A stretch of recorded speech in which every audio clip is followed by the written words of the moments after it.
it is up to the government to own up and begin to remediate things. But they don't do that. And so you have Nigerians crying all over the place because government has failed in its responsibility and by understanding how it means to communicate with people. And so clearly what this is, it's not just issue of communication, it's also issue of deceit. Because why do I say so? When someone says that it has been approved by the president, and then you come and say, no, it hasn't been approved, then we are now hearing a month later that this payment had already been effected. Now, one of the ways he's trying to give credence to what his decision is that the money was paid directly to the American government. That doesn't care. That doesn't make any difference. We don't give a hoot whether it was paid to the government of America. But what matters is that, did you follow our due process? Did you follow our laws? No. Group Captain, he's pointed to a pretty legitimacy in terms of how it's been handled on the purchase of these jets and then how the process has been handled concerning the purported $1 billion expenditure on defense. What are your thoughts about that?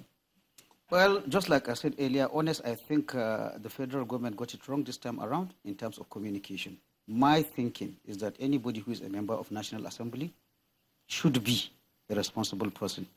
Given the challenges that our military is facing, given the deficit that is currently in the Nigerian military, I want to believe anybody who is in position to be a National Assembly member should be able to understand the rationale or the need to buy this aircraft.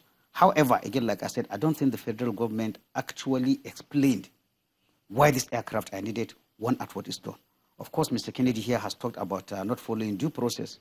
Constitutionally, what the president gave, as opposed to what the Minister of Defense is, what is in advanced democracies, in fact, they use a different term for authorization and approval. Mm-hmm. Authorization means, in principle, the president has agreed for this purchase for negotiation pending approval by the National Assembly. So, honest, I think there was also a misconception or a misuse of terms. When the Minister of Defense came and said that the government has approved, the president has approved, definitely under a democracy, the president does not have the power of approval. Group Captain, that's what it looks like. We've heard from some operatives within the Nigerian defense sector who have said that, you know, on their account, that this deal with the U.S. government for these fighter jets has been on hold for a long time over a disagreement concerning the Buhari administration's determination that Nigerian staff, arms, military staff, should be able to go to the U.S. and understudy and watch how these aircrafts are being produced, etc. And the U.S. government has said no, that you cannot come and watch and see how our aircrafts are being manufactured, and that is why it took it to the deadline. Now, that is the account of the Buhari administration. If you look at the timeline and the way and manner in which this whole process has played out, what do you think needs to be done in the future to ensure that all parties, PDP, APC, and all these other stakeholders involved in the process are carried along? I mean, you talked about communication, but is there any other element to it? Well, in the case of negotiations for arms purchase, I think both sides, both the purchaser and the person selling, they all have their processes. For example, like see in the US, as early as August 2017, as dictated by their laws, they had to inform Parliament that they are selling so and so aircraft with so services to Nigeria. I think in Nigeria, we should also have that kind of anticipatory. In any case, we are copying the American diplomacy. And when this process of negotiation, what will be allowed, what will not be allowed, is a two-way thing. Of course, where we finally found ourselves was not the beginning point. There were some conditions that the Americans imposed for themselves, which, according to the minister, Nigeria found them not commensurate. I am sure that negotiations went on. Of course, finally, you don't get all that you, in a negotiation, you don't get all that you go for. For example, they opposed to having our technicians and engineers been in their factory while the aircraft have been assembled. I don't know how that was resolved. But as a part of the negotiation, I know the initial estimate by the Americans was over $593 million. 593. But as you can see, if you see, that was the estimate. But eventually, I think negotiation by Nigeria was able to bring down the price to 496. So in essence, what I say, I still think there are some things that in Nigeria we hide, which generally should not be hidden. Mm-hmm. They shouldn't be hidden. Over secrecy. Yes, over secrecy on some things. Because to be honest, I don't see how Nigerian security is compromised if the government had said for this deal, we are getting this and this and this and this. I don't think any security has been compromised. So there are some things that we need to open up to the general public, and you can see it is coming at the time of election. So definitely there are a lot of conspiracy theories. The ruling party wants some money to this. Explanation and transparency will help, if not eliminate all these theories, at least reduce them. You know, Group Captain, I've been privileged to study some declassified tactical evaluations from some international war colleges concerning counterinsurgency. And one of the kind of cardinal principles that you see over and again is two things that they want to avoid: overreaction and incompetence. And not just the reality of overreaction and incompetence, but even the perception of overreaction and incompetence. When you look at the various actions that have been taken around the country, when you consider the history of how the military has gone about its operations, and you consider the modern realities of it, do you believe that we have fallen short in terms of appropriating responses in proportion to the threats we face? Are we overreacting?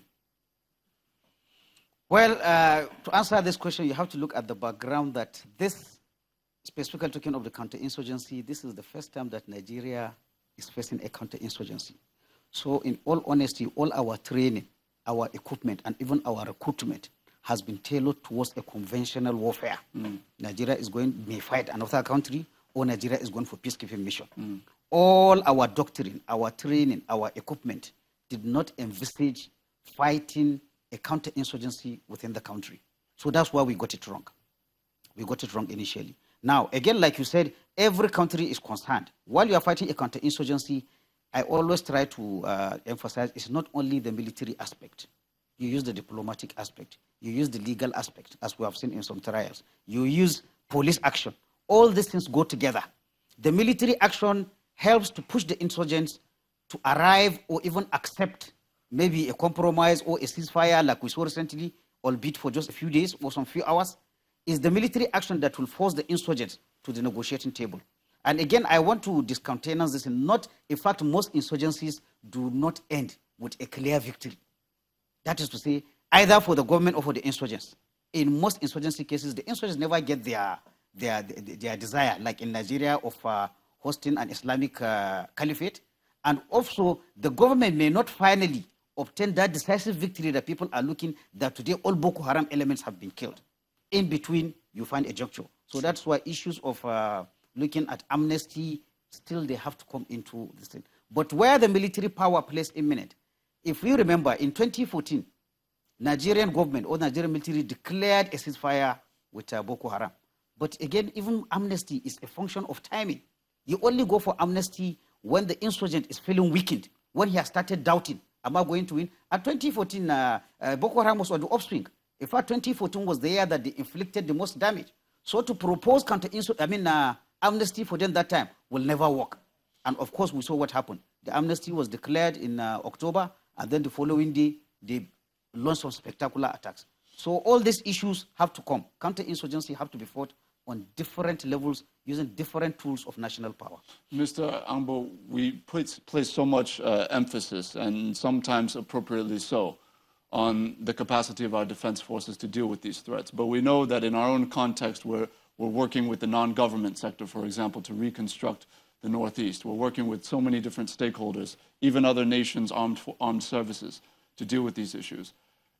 Are we cooperating effectively? Because, you know, we hear often that, look, if you're in an asymmetrical war, that the insurgents are going to rely heavily on the armed forces, who are naturally stronger and better resourced, to make very strategic mistakes in order for them to capitalize on.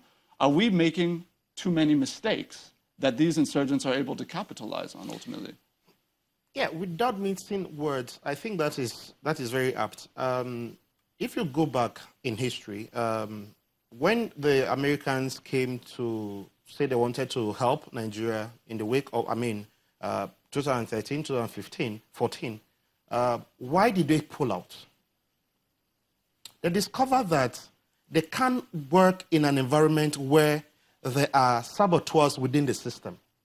And so, which is another reason why nations are afraid of letting out some of their weapons to us, because they're not sure whose hands it will fall into. Now, what we need to do is to tighten the noose on some of these areas where we have challenges. But let me go back quickly to address a point he made. We didn't negotiate downward the purchase of this aircraft. It still remains at the 500 plus. What has happened is that we have made a payment of the 496. There are still more to be done, which the president said they would source through other services and make a supplementary budget for that. So that is there. And in cases like this, I know, especially for the American country, that you do not go into war without seeking the approval of the Congress. The Congress must give that approval. So in our case here, you're buying something that, whether we like it or not, this is a war, declared or not. You're buying such, and the National Assembly is not in the know of it, which is what... Noting in the United States, those are full-blown, kind of wars. But in terms of operations, you're still able to I get it. So now, answering your question, yeah. The issue is also the issue of capacity, which is one of the things that Americans is going to provide for us. So when they come, it's not just acquiring some of these high-tech jets with its precision, which is one of the things that this Tucano jet is known for. It's also the fact that you need to train people to even know how to use the precisions.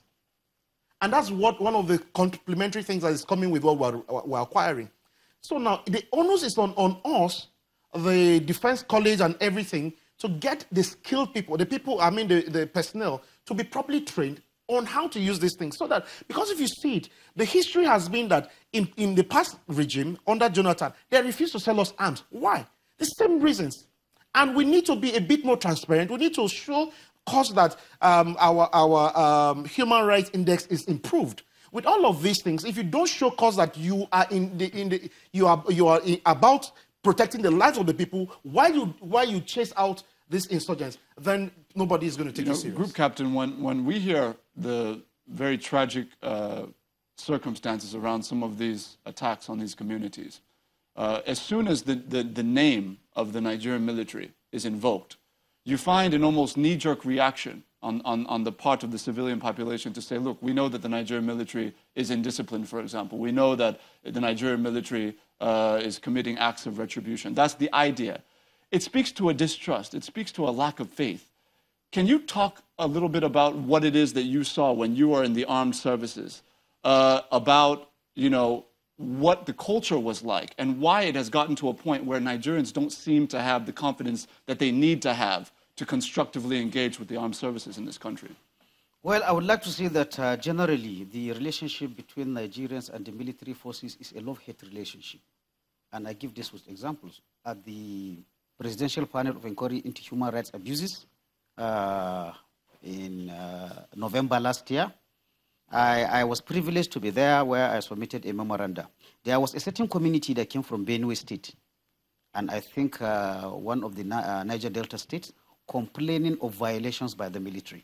But the interesting thing that came that after complaining that the military did this, military did that for them, which could be true or not true, the final question that members of the panel asked them, would you like the military to be removed from your community? Surprisingly, all the answers is that we don't want the military to be removed. So what am I saying here?